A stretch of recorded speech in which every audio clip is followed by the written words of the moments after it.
మిత్రులు, ఈ సంఘ సభ్యులు,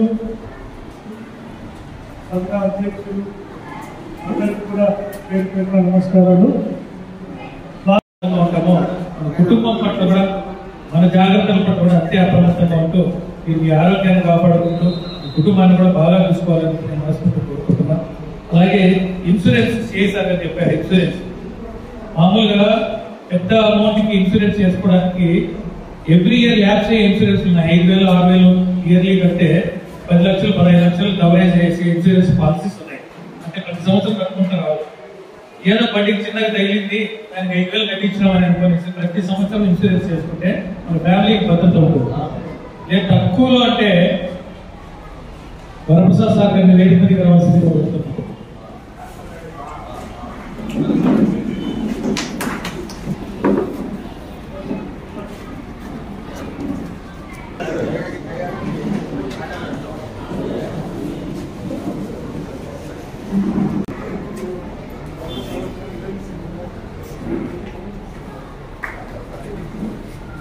అభినందనలు. ఎందుకంటే వీళ్ళు ఎలా కష్టపడింది మన విషయాలు చాలా ఉన్నాయి. మనం మాట్లాడుకుంటే అధికారుల సమయం చాలా విలువైనది కాబట్టి వాళ్ళకి సమయం కేటాయించి వాళ్ళ ప్రోగ్రామ్ తీసుకున్న తర్వాత మళ్ళీ మనం మాట్లాడుతున్నాం. ఆ మినిమం ఇన్సూరెన్స్ కూడా ప్రైమ్ మినిస్టర్ జీవన్ జ్యోతి బీమా యోజన పాలసీ ఉంటుంది. 436 రూపాయలు ఎంతో సంవత్సరానికి 2 లక్షలు ఇన్సూరెన్స్ కవరేజ్ వస్తుంది.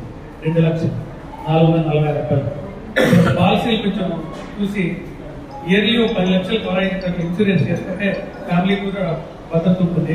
ఆ విషయాలు డీటెయిల్గా మాట్లాడుతున్నాం. వాళ్ళ సమయం చాలా విలువైంది కాబట్టి చివరిగా సార్ వాళ్ళతో మాట్లాడేస్తున్నారు. వాళ్ళని ఉద్దేశించి ముఖ్యమైన సూచనలు చేయవలసిందిగా వరప్రసాద్ సార్ కోరుతున్నాను. సో ఈ డ్రైవర్స్ అసోసియేషన్ ఉందని నాకు తెలియదు. ఇందాక మాట్లాడుతుంటే అన్న చెప్పాడు నేను అసోసియేషన్ ప్రెసిడెంట్ అన్నాడు. అసోసియేషన్ ప్రెసిడెంట్గా స్కూల్ యాజమాన్యం వీళ్ళతో పాటు అనిల్ కుమార్ అన్న, తర్వాత గౌరవ ఆర్టీఓ సారు ఈ కార్యక్రమం పెట్టారని చెప్పేసి అంటే మంచిది లేదు సార్, వస్తా అని చెప్పాను నేను. విషయం ఏమంటే ఎట్లాగూ పనిలో పని మాకు కూడా గవర్నమెంట్ ఒక 1 మంత్ ప్రోగ్రామ్ ఇచ్చింది. సాగు తీసుకోవాల్సి మాకు తెలుసు. 1 month program government 1 month program ఇచ్చింది. అది సార్కు తెలుసు. ప్రతిరోజు ఒక కార్యక్రమం అవేర్నెస్ కింద డ్రైవర్లకు కానీ పబ్లిక్ కానీ రోజువారీ ప్రోగ్రామ్ ఇచ్చింది. ఈ రోజు కూడా క్విజ్ ప్రోగ్రామ్ పెట్టమంటే స్కూల్లో ఆల్రెడీ గవర్నమెంట్ స్కూల్ సంబంధించి ఆల్రెడీ పోయి వచ్చాం. అదృష్టానికి ఇక్కడ మేము పనిచేస్తున్నాం. ఇక్కడ పనిచేసేటప్పుడు అన్న వాళ్ళు కానీ స్కూల్ యాజమాన్యం కావచ్చు, ఈవెన్ గవర్నమెంట్ స్కూల్ కావచ్చు, లేదా బ్లూమూల్ కావచ్చు, ఎవరు కూడా మేము అడుగుతానే పలానా రోజు పలానా ప్రోగ్రామ్ పెట్టుకుంటాము, మీ పిల్లలు కొంచెం ఎంగేజ్ చేయాల్సి వస్తుందంటే ఖచ్చితంగా వాళ్ళు ఎప్పుడైనా రెడీ అంటున్నారు. అదొక హ్యాపీ. రెండోది ఏంటంటే ఎలాగో మన last 1 week back 10 days back ఇదే ప్రోగ్రాంలో భాగంగా నేను వచ్చాను. ఒకసారి మీ అందరితో కూడా మాట్లాడాను. పదే అదే విషయాలు చెప్పడం ఎందుకని కాదు కానీ ఒక 3-4 ఇష్యూస్. నెంబర్ 1, మన టౌన్ సంబంధించి కాస్త ఇరుకైన సిటీ టౌన్, ప్రధాన రహదారులు తప్ప మిగతాన్ని కూడా ఇబ్బంది కలిగి ఉంటుంది. ఎక్కువ స్కూల్ బస్సులు మార్నింగ్ కానీ ఈవినింగ్ కానీ స్కూల్ బస్సులు వచ్చే టైంలో కాస్త జాగ్రత్తగా కొంచెం సహనం ఉండాలని నా రిక్వెస్ట్. మీరు పబ్లిక్తో కొట్టాలి లేదా చిన్న వాహనాలతో కొట్టాలి కూడా అల్టిమేట్గా మీదే తప్పు కింద వాళ్ళు క్రియేట్ చేస్తారు. కొన్ని భారీ వాహనాలు వస్తూ ఉంటాయి. దాంతోపాటు మళ్ళీ కూడా పెద్ద బస్సులు చాలా సందులు కూడా పెద్ద ఉన్నాయి. సుమారుగా బస్సులు ఎక్కువ సంఖ్యలోనే ఉన్నాయి. ఎక్కువ ఎర్లీ మార్నింగ్ 8 నుండి 9:30 వరకు క్రికెట్ ఆడుతుంటాం. ఈవినింగ్ 4 నుండి 5:30 వరకు అప్పుడు ఇబ్బంది ఉంటుంది. దయచేసి మళ్ళీ రిక్వెస్ట్ ఏంటంటే మీ రోజువారీ మీ యొక్క ఏదైతే డ్రైవింగ్ స్కిల్స్ కూడా పెంచుకోవాల్సిన అవసరం ఉంది. తర్వాత పబ్లిక్తో గొడవపడాల్సిన అవసరం లేదు. కొంచెం ఓపిక చిన్న వెహికల్స్తో పోతే ముందే వెళ్ళనేది నా వ్యక్తిగత అభిప్రాయం. తర్వాత డ్రైవింగ్ స్కిల్స్ అప్డేట్ కావాలా వద్దా, ఇది మా డిఎస్పీ గారు గతంలో 20 years బ్యాక్ ఉద్యోగులకు కొత్తగా వచ్చినప్పుడు డ్రైవర్ నేర్చుకున్నాడు కదా, వానికి ఏం స్కిల్స్ ఉంటాయి అదే స్కిల్ కదా వానికి కొత్తగా నేర్చేది అని చెప్పేసి అన్నాడు. ఇప్పుడు అప్పుడు ఆయన చెప్పిన మాట కరెక్ట్ ఏమో కానీ ఇప్పుడు కంప్యూటరైజ్ వెహికల్స్ వచ్చిన తర్వాత అవగాహన లేకపోతే బండి మీద ఉపయోగమే లేదు. సో ఏదైతే సిగ్నల్స్ పడతా ఉంటాయో అది మేము అబ్జర్వేషన్ చేయకపోతే బండి నిలబడిపోతుంది, కదలే కదదు. కొన్ని సందర్భాల్లో లారీలు ఏమైతే కంప్యూటరైజ్ అయితే కరెక్ట్ అవగాహన లేదు కానీ ఆ లారీలు నిలబడిపోయిందంటే at least 16 wheelers 14 wheelers vehicles road మీద 1 ఇంచు కూడా దాన్ని కదిలించలేము. ఎందుకంటే టెక్నికల్ గా వాడు కంపెనీ వాడే రావాలా, ఒక రోజంతా కూర్చోవాలా, ట్రాఫిక్ జామ్ అయిపోతుంది. గతంలో అయితే ఈవెన్ ఒక ఇంచు కూడా కదలదు బండి అది మీకు ఐడియా ఉంటుంది బహుశా. ఇప్పుడు టెక్నికల్ వెహికల్స్ పెరిగిపోయినా ఆ పెద్ద వెహికల్స్ ఆ ప్రాబ్లం ఉంది. అదొకటి. ఇంకొకటి వచ్చేసి సో సులభంగా మాట్లాడే పేరు ఒకరు తప్పు చేస్తే అందరికీ అంతకంటే దాంట్లో పోలీసులకు డ్రైవర్లకు ముందుంటాం మనం. పబ్లిక్ విమర్శల్లో మనం ఫస్ట్. ఎందుకు ఒక కానిస్టేబుల్ తప్పు చేసాడంటే వాళ్ళంతా దొంగలే, అనాపులు అంతే, వీళ్ళింతే. ఒక డ్రైవర్ తప్పు చేసాడంటే డ్రైవర్ ఉన్నావు పదాలు అమనాపూర్లని మొత్తం కలిపేస్తారు. దాంట్లో నువ్వు మంచి సైడ్ ఆ పక్కకు పోతుంది.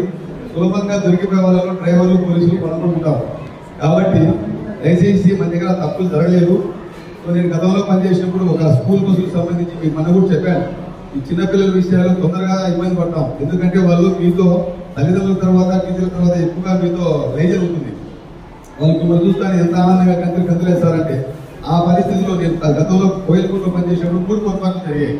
6, 7, 8 తరగతి పిల్లలకు సంబంధించి ఈ డ్రైవర్స్ క్లీనర్స్ కొంచెం చదువుగా మాట్లాడి కొన్ని పొరపాట్లు జరిగినాయి. అలాంటి పొరపాట్లకు ఎక్కడైనా అవకాశం రావద్దు. పిల్లల్ని ఇంటికాడ వదిలిపెట్టడానికి జాగ్రత్తగా వదిలిపెట్టండి, అప్పగించండి. ఒక అమ్మాయి మిస్ అయినా ఒక అబ్బాయి మిస్ అయినా టెన్షన్ తల్లిదండ్రులకు పోలీసులకు చాలా ఇబ్బందికరంగా ఉంటుంది. కాబట్టి ఎక్కడ పొరపాటు జరగకూడదని నా రిక్వెస్ట్. దానివల్ల మీరు చేసే చిన్న పొరపాటు మీ డ్రైవర్లతో పాటు స్కూల్ యాజమాన్యాన్ని కూడా వెనకరుస్తుంది, రాష్ట్రం చాలా ఇబ్బందికర పరిస్థితుంది. కాబట్టి అటువంటి పొరపాటు జరగకుండా తర్వాత అసోసియేషన్ సంబంధించి ఏదైనా సామాజిక కోసం అన్న చూసుకుంటున్నాడు అనుకుంటున్నాను. ఏదైనా మా వరకు ఏదైనా సమస్యలు ఉంటే కూడా మేము తీర్చే ప్రయత్నం చేస్తాం. తర్వాత మేబీ మళ్ళీ రిక్వెస్ట్, ఏదైనా అవకాశం ఉంటే ఇన్సూరెన్స్ చేయించండి. ఇన్సూరెన్స్ ఖచ్చితంగా చేసుకోండి. బండి మీద ఎక్కినోడు ఖచ్చితంగా నా రిక్వెస్ట్. ఎందుకు ఆ మాట అంటున్నానంటే ఒక 40 లక్షలకో 30 లక్షలకో వన్ టైం మీద సంవత్సరానికి 5,000, 10,000 కడితే చేసే కంపెనీలు ఉన్నాయి.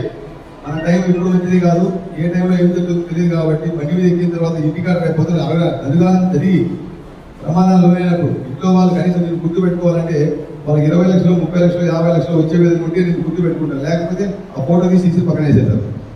కాబట్టి అలాంటి పరిస్థితి రాకుండాలంటే మన సేఫ్టీతో కూడా చూసుకోవాలని నా రిక్వెస్ట్. ఇంకేమైనా ఇంపార్టెంట్ ఉన్నాయా సంబంధించి మనకు ఆల్రెడీ బహుశా తొందరలోనే మనకి ఏదైతే వెహికల్స్ కాస్త బైపాస్ తొందరలోనే ఓపెన్ అవుతుంది అంటున్నారు. అదైతే కొంచెం కదిరికి ట్రాఫిక్ సమస్య ఎదుర్కొనే అవకాశాలు ఉన్నాయి. సో గూడ్స్ వెహికల్స్ కూడా ఎక్కువ శాతం లాంగ్ వెహికల్స్ ఉంటే ఎక్కువ వేరే స్టేట్ కూడా వెళ్తూ ఉంటారు. రీసెంట్ గా మన ఒక ఇష్యూ చీట అసోసియేషన్ వాళ్ళు వచ్చారు నా దగ్గరికి, లారీ అసోసియేషన్ వాళ్ళు. ఐ థింక్ ఏదో ట్రాన్స్పోర్ట్ ప్రాబ్లమో ఏదో బిల్డింగ్ ప్రాబ్లమో వచ్చింది. వేరు ప్లేస్కి వచ్చి దానికి లోడింగ్ ప్రాబ్లంలో అమౌంట్ తక్కువ అయిపోయింది. ఆ రోజు మాట్లాడి అంతా చెప్తే ఎప్పుడు రాలేదు. తర్వాత ఒక దొంగతనం కూడా జరిగింది మన దగ్గర. వెహికల్స్ సంబంధించి మీరు నిర్లక్ష్యంగా రోడ్డు మీద వదిలిపెట్టి సైడ్ తీసి దానికి పెట్టేసి వెళ్ళిపోతే ఆ రోజు నైట్ 3 అవర్స్ ఆయన వెహికల్ వస్తే గుండపలంగా బయట ఉండి ఆయన వెహికల్ వేసుకుని వెళ్ళిపోయాం. సో అదృష్టానికి నైట్ 9 గంటలకు జరిగింది. ఎవరైతే డ్రైవర్ ఉన్నారో వెంటనే 9 మా దగ్గరకు వచ్చాడు. సార్ ఫలానా నెక్స్ట్ చెక్ చేస్తే అందరిని అలర్ట్ చేస్తే నల్ల చెరువు సీక్వెల్ వెతుకుంటూ పోయినాం. వాడిని టేక్ ఓవర్ చేసుకోండి, తీసుకొచ్చేదానికోసం తిప్పలు పడితే వెహికల్ కావాలి. ఈయన వెహికల్ బయట ఉన్నది, అన్న వెహికల్. ఆయన చెప్పలేదు, వెళ్ళిపోయినాం. తిప్పలు పడి అన్ని పోలీస్ స్టేషన్లు అటెండ్ చేస్తే లాస్ట్ ఎన్పీ గుడి దగ్గర మన పోలీసులు దాన్ని హోల్డ్ చేశారు. దాదాపు 16-17 లక్షల లారీ పోయిన తర్వాత తిరిగి రాదు. మీరు కేర్ తీసుకోవాల్సిందే. ఆ భయం అంతా కర్ణాటక వెళ్ళిపోతే పాస్ చెప్పేసి మొత్తం మన ఎల్లుండి కల ఏం అనిపిస్తుందంట బండి. కర్ణాటక సైడ్ పోతే 2వ రోజు బండి ఉండదు, పాస్ ఉండవంట. అక్కడ పోయింది టెన్షన్. అదృష్టానికి వాడు కడపవాడు ఏదో కొన్ని సమస్యలు ఉన్నాయని ఇట్లా తీసుకెళ్ళిపోయినాడు. సో దొరికింది. సో బండి విషయంలో నెగ్లెక్ట్ చేయొద్దు, రూల్స్ పాటించండి. ఇంటికాడ భార్య పిల్లలు మన కోసం ఉంటారు. ఒకటి మనసులో ఎప్పుడు ఉండాలా, సెల్ ఫోన్ తక్కువ వాడితే మంచిది. ఈ యొక్క కాన్సన్ట్రేషన్ దెబ్బతింటది. ఎవడో అప్లోడ్ ఫోన్ చేస్తాడు, ఇంటికాడ భార్య ఫోన్ చేస్తాడు, 2-3 సమస్యలు ఉంటాయి. ఆ సమస్యలు ఆ కోపం మీద రిఫ్లెక్ట్ అవుతుంది.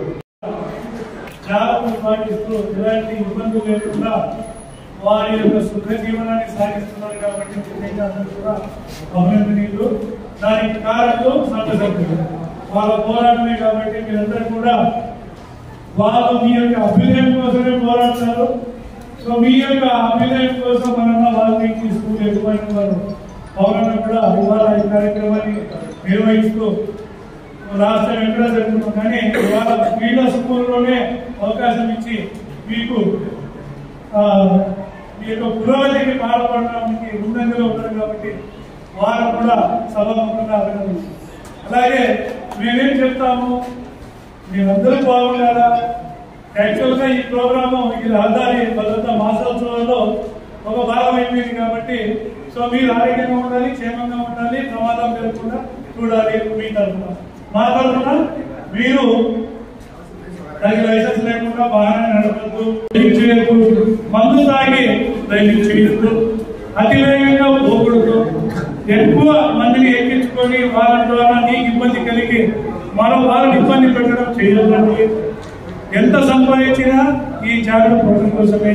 సో అందువల్ల మీరందరూ కూడా అందులో ఆధార సూచనలు ఉన్నాయి. ముఖ్యంగా మనం లాస్ట్ టైం మాట్లాడుకున్నాం, లైసెన్స్ లేని వారు ఎవరైనా ఉంటే వాళ్ళందరూ కూడా అప్లై చేసుకోండి ఆన్లైన్లో, ఫలానా చెప్పండి అంతే. మీరు రాకుండా మాకు లైసెన్స్ లేవు, మేము బాగా చదువుతామంటే చదువు ఎప్పుడు ఎగ్జామ్ హాల్లో రాయాలి, ఇంటి దగ్గర కూర్చొని రాసే లేదు కదా. కాబట్టి అందరూ కూడా అప్లై చేసుకోండి, టెస్ట్ అపియర్ కాండి, మంచిగా తెచ్చుకోండి, మంచిగా డ్రైవింగ్ చేయండి, మేము మీకు సహాయం చేస్తాం. సో అది ఆల్రెడీ చెప్పుకున్నాము, అది చేస్తా ఉన్నాము, ఇప్పుడు కూడా చెప్తాము. మీరందరూ కూడా అది పాటించేసి, ముఖ్యంగా మనం రోడ్డు మీద చూస్తూ ఉంటాం ప్రమాదాలు జరుగుతూ ఉంటాయి. ప్రమాదాలలో ముఖ్య భూమిక మీ డ్రైవర్ అది. ఎందుకంటే ప్రమాదం జరిగిన వ్యక్తిని ఇమీడియట్ గా తీసుకెళ్ళేది మీరే కాబట్టి ఆ ఘటన వల్ల ఎవరైతే ప్రమాదం బారిన పడిన వ్యక్తిని మీరు తీసుకెళ్లి హాస్పిటలైజ్ చేసి 1 hour లో అతను ప్రాణాపాయాన్ని కాపాడిన వారు అవుతారు. అలాగే గుడ్ సమర్థన్ అనే మనకు స్కీమ్ ఉంది.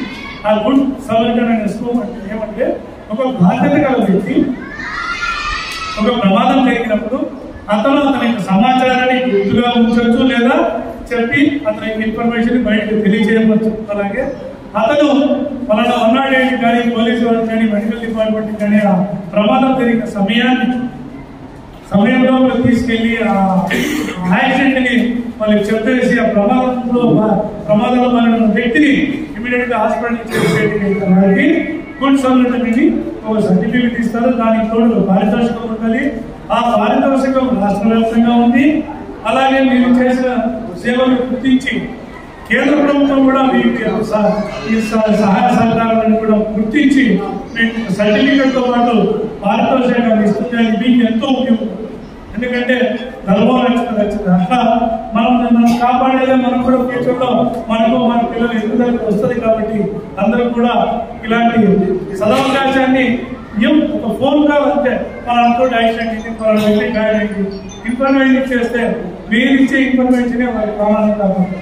కాబట్టి మనము ఒక రోడ్డు మీద ప్రమాదం జరిగిందంటే ఆ ప్రమాదం కాదు, కుటుంబాన్ని వీళ్ళు పాలన చేసినట్టు. కాబట్టి ఆ యొక్క మనసులో పెట్టుకొని దాని ప్రతి ఒక్కరు కూడా ఎందుకంటే నాకేం పట్టింది అనుకుంటే తప్పది. రేపు నేను నీకు జరిగినప్పుడు అది కూడా అట్లాగే వాళ్ళు సాగుండకపోతే అది ఇబ్బందులు కాలిపోయి రక్తం కాలిపోయి కోవాలకి వెళ్ళిపోవడం, ప్రమాదం తీవ్రత ఎక్కువ అవడము, మనిషి ప్రాణాలు కోల్పోవడం జరుగుతుంది. కాబట్టి మనం ఎప్పుడు మన కుటుంబాన్ని దృష్టిలో పెట్టుకోండి, మన యొక్క చేసే సహాయాన్ని. ఎందుకంటే మీతో పాటు 4, 5, 6 పెద్దపడి 10 మంది 15 మంది దాకా తీసుకెళ్ళచ్చు. మీరు వాళ్ళందరి ప్రాణాలు కూడా మీ చేతుల్లో ఉంటాయి. కాబట్టి ఎందుకంటే డ్రైవర్ అనేవాడే ఆ ఇంటికి ఆ బండికి పెద్దలాగా వ్యవహరించారు. కాబట్టి జాగ్రత్తగా వ్యవహరించి మీరు ప్రమాదాలు అరికట్టండి.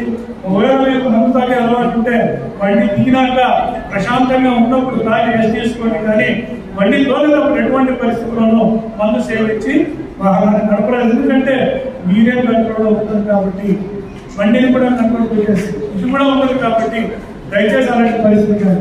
సెల్ ఫోన్ లో మాట్లాడుతూ కూడా, ఎందుకంటే ఆ ఫోన్ లో ఏం విషయాలు వింటామో మంచి సమాచారం అయితే పర్లేదు, చెడు సమాచారం అంటే మనం జరిగింది మీ వాళ్ళకి అంతనే నీకు మైండ్ డైవర్ట్ లేదు.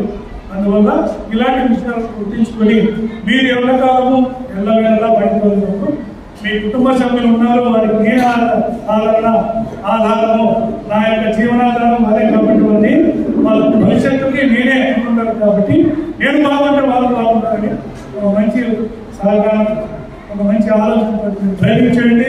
మళ్ళీ కండిషన్ లో పెట్టుకోండి, లైసెన్స్ తీసుకోండి, లైసెన్స్ ఎప్పుడప్పుడు రెన్యువల్ చేసుకుంటూ ఉండండి. మీరు ఆరోగ్యంగా ఉండండి, ఇతరులను ఎటువంటి ప్రమాదాల బారిన పడకుండా కాపాడే బాధ్యత డ్రైవర్. కాబట్టి అందరూ కూడా ప్రశాంతంగా ఇక్కడే ఉంటాం. పైకి పోయి ఎక్కడ ఉండేదో పైన శిక్షణ శాఖ ఎక్కువ ఉండేదో ఉన్నది. అలా చెప్తున్నది మనందరూ కూడా ఇక్కడే ఉండి ప్రశాంతంగా అందరూ బాగుండాలి, అందరూ బాగుండాలి.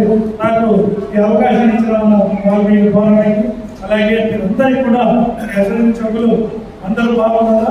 అందరి వాళ్ళతో వాళ్ళని ఆదర్శంగా తీసుకొని మీరందరూ బాగున్నారని కోరుతూ ధన్యవాదాలు తెలియజేస్తున్నాను. అందరికీ కూడా మా స్థానిక ఎమ్మెల్యే గారు కట్టుకుంటున్న వాళ్ళ వెంకటప్రసాద్ గారి సహకారంతో కిమ్స్ సర్వేల హాస్పిటల్ వారి సౌజన్యంతో సో అన్నం ప్రారంభిస్తారు వచ్చి. సో అన్న కూడా వస్తారు, మన సిఐ గారు వస్తారు, డిఎస్పీ గారు వస్తారు. సో మీరందరూ కూడా వచ్చి అక్కడ జనరల్ చెకప్, గుండె సంబంధము, కంటి పరీక్షలు ఇవన్నీ చేస్తారు. ఈ అవకాశాన్ని మీరందరూ కూడా ఉపయోగించుకొని ఈ ఆధార భద్రత ఉద్యోగంలో భాగస్వాములు కావాలి అని కోరుకుంటూ ధన్యవాదాలు తెలియజేస్తున్నాను. డ్రైవర్స్ డే ఫిబ్రవరి 6వ తేదీన జరపాలడానికి ముఖ్య ఉద్దేశం ఏమంటే కర్నల్ నిజాముద్దీన్ అనే అతను సుభాష్ చంద్రబోస్ కార్ డ్రైవరు. అతను బ్రిటిష్ వారి తూటాలు పొదల్లో నుంచి గురిపెట్టడం వల్ల ఆ బుల్లెట్లకి అడ్డుపడి సుభాష్ చంద్రబోస్ని కాపాడడం వల్ల ఈరోజు మనము అతన్ని కర్నల్ నిజాముద్దీన్ని స్మరించుకుంటూ డ్రైవర్స్ డే అని జరుపుతున్నాం. కర్నల్ నిజాముద్దీన్ 2017 ఫిబ్రవరి 6వ తేదీన మృతి చెందడం జరిగింది. అతన్ని స్మరించుకుంటూ ఈ డ్రైవర్స్ డే అనేది నిర్వహిస్తున్నాము. అలానే ఈ డ్రైవర్స్ డే కేంద్ర రాష్ట్ర ప్రభుత్వాలకి తెలియజేసుకొని మనం అఫీషియల్ క్యాలెండర్లో రావాలని కోరుతూ మన యూనియన్ తరఫున ప్రతి ఒక్క డ్రైవర్ అన్న, యూనియన్లో ఉన్న సభ్యులు, కార్యకర్తలు డిమాండ్ చేస్తున్నాము. కేంద్ర రాష్ట్ర ప్రభుత్వాల నుంచి మనం డ్రైవర్స్ డే, సంక్షేమ బోర్డు, డ్రైవర్స్ చట్టం 3 కావాలని కోరుతున్నాము. ఇదేదో ముందరకు పోదనుకునే యూనియన్ ఖచ్చితంగా యూనిటీగా ఉంటే ఏదైనా సాధిస్తాము. చేయి కలుపు, డ్రైవర్ అన్నదే గలుపు. జై హింద్, జై భారత్. రాష్ట్రీయ చలాక్ ఏక్తా మహామంచ్ జిందాబాద్, జిందాబాద్, జిందాబాద్. జై హింద్, జై భారత్. రాష్ట్రీయ చలాక్ ఏక్తా మహామంచ్ జిందాబాద్, జిందాబాద్, జిందాబాద్. The Rashtriya Chalak Ekta Mahamanch trade unions act 1936 registration number 17/11/730. Rashtriya Chalak Ekta మంచ్లో ఉన్న డ్రైవర్ సభ్యులకి, కార్యకర్తలకి మరియు అఖండ భారతదేశంలో ఉన్న డ్రైవర్లందరికీ డ్రైవర్స్ డే శుభాకాంక్షలన్న. ఈ రాష్ట్రీయ చలాక్ ఏక్తా మంచ్ యూనియన్ తరపున మరియు హబీబ్ షేక్ సార్ మరియు ఫౌండర్ గారి తరపున ప్రతి ఒక్క చోట మన రాష్ట్రీయ చలాక్ ఏక్తా మంచ్ జెండా ఎగిరేసి ప్రతి ఒక్క కార్యకర్త, డ్రైవరు పాల్గొని విజయవంతంగా డ్రైవర్స్ డే నిర్వహిస్తున్నారు. ఈ డ్రైవర్స్ డే ఇంతవరకు అఫీషియల్ క్యాలెండర్లో రాలేదు మనకి. ఈ డ్రైవర్స్ డే ఫిబ్రవరి 6వ తేదీన అఫీషియల్ క్యాలెండర్లో రావాలని మనమంతా పోరాడుతున్నాం. మేమంతా పోరాడే చూసి మళ్ళీ ప్రతి ఒక్క డ్రైవరు మాతో పాటు చేయి కలిపి ఐకమత్యంగా తోడు ఇవ్వాలని కోరుకుంటున్నాము. అలానే ప్రతి చోట డ్రైవర్ల చట్టం, డ్రైవర్ల సంక్షేమ బోర్డు రావాలని మనం యూనియన్ తరపున పోరాడుతున్నాం. యూనియన్ అనేది మనం యూనిటీగా ఉంటేనే యూనియన్ అవుతుంది. ఒక డ్రైవర్ అలా, ఒక డ్రైవర్ ఇలా పోతే యూనిటీ అనేది ఉండదన్న. మీరు మాత్రం ప్రతి ఒక్కరూ చేయి కలుపుకొని మన యూనియన్లో సభ్యత్వం పొంది అలానే మన యూనియన్ని ఐకమత్యంగా బలపరుస్తారని కోరుకుంటున్నాను. ఈ సభాముఖంగా తెలియజేయడం ఏమనగా మన యూనియన్లో సభ్యత్వం తీసుకోవాలంటే ఎన్నో వేల ఖర్చులు కావన్నా. 595 రూపాయలు యూనియన్ కొత్త కార్డు మరియు రెన్యువల్కి 495 రూపాయలు. రెన్యువల్ చేయించుకొని వాళ్ళు ఫిబ్రవరి 6వ తేదీలోపు రెన్యువల్ చేయించుకోవాలని చెప్తున్నాము. మీరు ఇంకా ఇంతవరకు చేయించుకోలేదు. రెండోది, కొత్త కార్డులు కావాలని ప్రోత్సహించుకొని వచ్చే వాళ్ళు ఉంటే మా సత్యసాయి జిల్లా సెక్రటరీ పులిచంద్ర గారికి కానీ మరియు వైస్ ప్రెసిడెంట్ బాబ్జాన్ గారికి కానీ మా కన్వీనర్ బాబా ఫక్రుల్లాకి కానీ కాల్ చేయండి. నేను ది రాష్ట్రీయ చలాక్ ఏక్తా మంచ్లో నేషనల్ ట్రెజరర్గా కొనసాగుతున్నాను. ఈ డ్రైవర్స్ డే రాబోయే 2026లో ప్రతి ఇండియాలో అఫీషియల్ క్యాలెండర్ మీద వచ్చి ప్రతి ఒక్క డ్రైవరు ప్రతి ఒక్క ఇంట్లో పండుగలాగా జరుపుకోవాలని ఆశిస్తున్నాను. ఈ డ్రైవర్స్ డే రోజున ప్రతి ఒక్కరూ డ్యూటీలకి వెళ్ళకూడదని ఏం రూల్ లేదు. మీరు డ్యూటీలు చేసుకుంటూ ఎక్కడైతే డ్రైవర్స్ డే జరుగుతుందో అక్కడ పోయి పాల్గొని మీరు కానీ దీనిలో భాగస్వాములు కావాలని కోరుతున్నాను. జై హింద్, జై భారత్. రాష్ట్రీయ చలాక్ ఏక్తా మహామంచ్ జిందాబాద్, జిందాబాద్, జిందాబాద్.